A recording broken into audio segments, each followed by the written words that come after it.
Hi there again, part 2 of our transitioning video here. So we're going to leave restrooms for a whole nother video in and of itself and talk more about physical transition and the changes that are unexpected and whatnot. So acne, that's if you've already went through puberty before you started transition, you're going to go through it again, as you know. But acne is definitely a problem. I suffer with it really bad. I get it all over my chest, my back, my face. My face was worse, but they say, oh, it stops with hair growth. It stops when you end puberty, I think. At least that's my personal opinion. Mine's still not completely over, but it's gotten a lot better. I wasn't expecting it either, because when I went through puberty the first time, I had it, like here and there, but it was mostly like along here, like the traditional T-zone. And then when I got it the second time, it was a lot, and it was like all over here, like where the beard was growing in. So mine's real bad along the chin line right here. I'm not too fond of it. But, you know, you can try acne washes, you can try medications.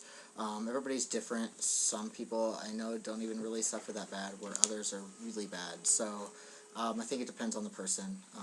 You know, that can depend on age, too. Age and where you live at, too, like how the weather is, humidity-wise, and how dry it is and whatnot. Now, as far as, like, physical, you know, we can talk about skin, hair, those sorts of things, and it changes as time goes on. You don't go through transition the first 2 years and then it's over. Whatever changes you see it continues. For me, one of the things I had the hardest time with was emotions and things they don't tell you, how it changes your psyche and the way you feel your feelings and the way you think about things. You know, people automatically assume it makes you more aggressive. For me, I was depressed before I started transition, so it actually put me more at ease and more calm. I was just, I don't know, that's for me. It made me a better, easygoing person. I agree, and you know, some people swear up and down that testosterone will make you edgy, that it will make you more aggressive, like Chris said, but I mean, that just didn't happen. I think some things have changed with my temperament, but it's not nearly as simple as just being more aggressive or being quicker to anger or anything like that. It's just, generally I do feel more calm, I feel more ready to interact with people, I feel more comfortable interacting with people, so overall I'm just happier, and I'm not as inclined to be aggressive at all.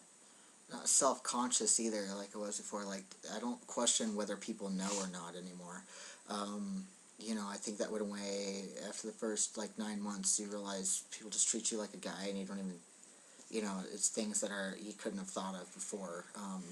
It's not even in your conception that these things would happen. But one of the things I noticed most, and really bothered me at first, but, you know, then I started to work with it, is I felt like I was getting really cold and aloof, as far as, maybe I wasn't caring about things as much anymore. Maybe I wasn't caring about other, I wasn't empathetic. I felt like I'd lost my passion as an advocate, because as a female, I felt my feelings in my chest and in my stomach, and it was in my heart, and I was consumed by the emotions, or sad. I could recognize sadness, anger, happiness, those sorts of things. And to deal with my anger, my sadness, I would work 100 miles an hour and replace that, try and keep myself busy, hang out with friends, whatever. Whereas a guy, it consumes my mind. I can't get anything done because that's all I'm thinking about. I'm pretty cold about it. I lose my appetite. It's different. I think about my feelings in here versus in here. I think one of the things that happened with me as far as my feelings, and I've been kind of going through this with my relationship and everything, is when I'm feeling something really strongly, it will come out as either like the aloofness, or it will come out as anger. But it could actually be, like, up here, it could be a series of emotions. Like, hurt will look like anger, or sadness will look like anger. Anger looks like anger. You know, it all just comes out like frustration. And it gives, you know, it's bad in the sense that people can't immediately tell what I'm feeling, and I have to go back and, evaluate it and talk to people and whatever. But it also gives me a minute to, kind of go through it. And by the time I do talk to somebody about it, I know exactly what's going on, and I can communicate really well. That's what I find. So emotions, it took a while to identify those things. I recommended to a few trans friends to look in the mirror and have a conversation with yourself daily. I know it sounds kind of crazy, but your body, it's like almost like you look back after a year, you went to sleep one night and you woke up a completely different person.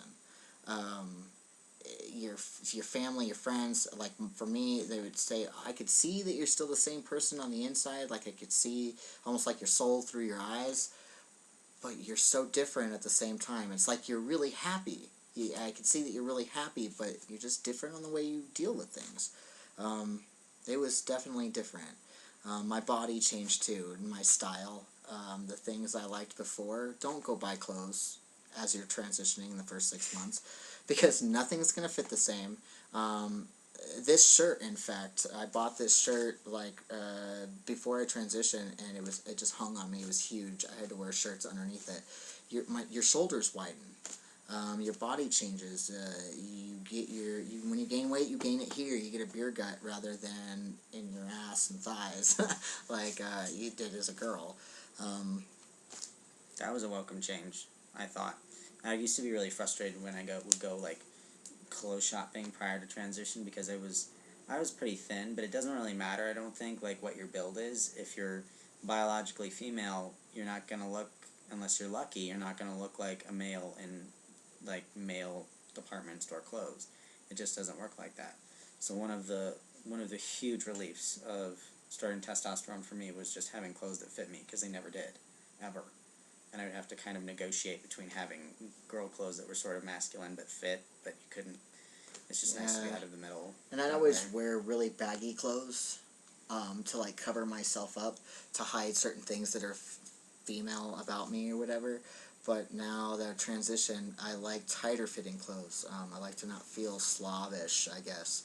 I don't know, I don't feel comfortable in really baggy clothes. I feel that I look like a Slav or young or whatever.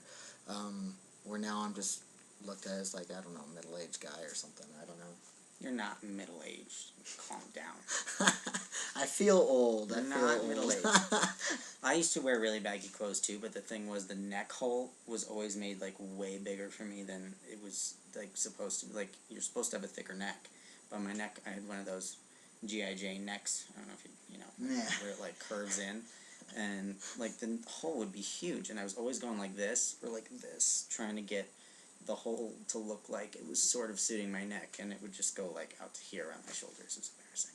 Yeah, I'd wear like the sports bra, then I'd bind, then I'd wear an A-shirt, then I'd wear a T-shirt undershirt, then I'd wear a regular shirt, then I'd wear the shirt that I was wearing to like have this flat look and have the shirts underneath fill out the outer shirt, so I didn't look. So it looked like I had bigger shoulders. I'm not sure. But that's really warm. Like, after a while. It did get really warm. And, you know, I never had an issue with binding per se, because I wasn't never really big. They do get smaller. Like, for me, I was probably a small C, large B, give or take, where now I would be a small A. I could probably go without binding, and people wouldn't know per se. I don't know. No, Pinarose on your nose. Why? Well, I can't, like, it doesn't work if I don't bind. And I've gotten to the point in my life where I'm just like, fuck it, because it's hot, and it hurts, and I've got things I have to do, and I move 1,000 miles an hour, and I need to be able to move. And if somebody asks me, which they never do, why I've got boobs, I'll tell them, you know, I've got that, you know, thing where men have boobs. I should learn the name of it. But anyway, guys, we're at our 10 minutes again. We're gonna go ahead and continue next week.